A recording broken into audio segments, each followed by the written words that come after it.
How to stop someone from calling you without blocking them on WhatsApp. Hi everybody, welcome back to another video. In this video we're gonna learn how we can stop someone from calling us without blocking them. So without any further delay, let's begin with the video. But before beginning, I want you to make sure to hit that like, share and subscribe icon. So first thing first, open up your WhatsApp. After opening up your WhatsApp, you just need to go on the chat or the person that you wanna stop them from calling you. So what you're going to do is enter the chat you may have chatted with that person. So I'm just going to click on that chat.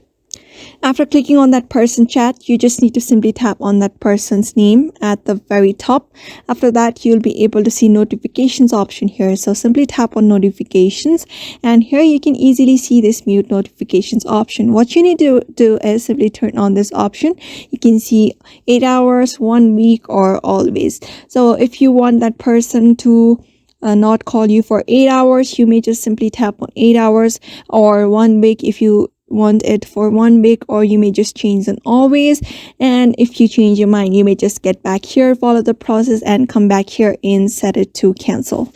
Right now I'm just going to set it okay, and you can see it has the notifications of that person has been muted till 5:22 a.m., which means if that person calls me, I won't be getting any notifications. So this is how you basically stop someone from calling you without blocking them.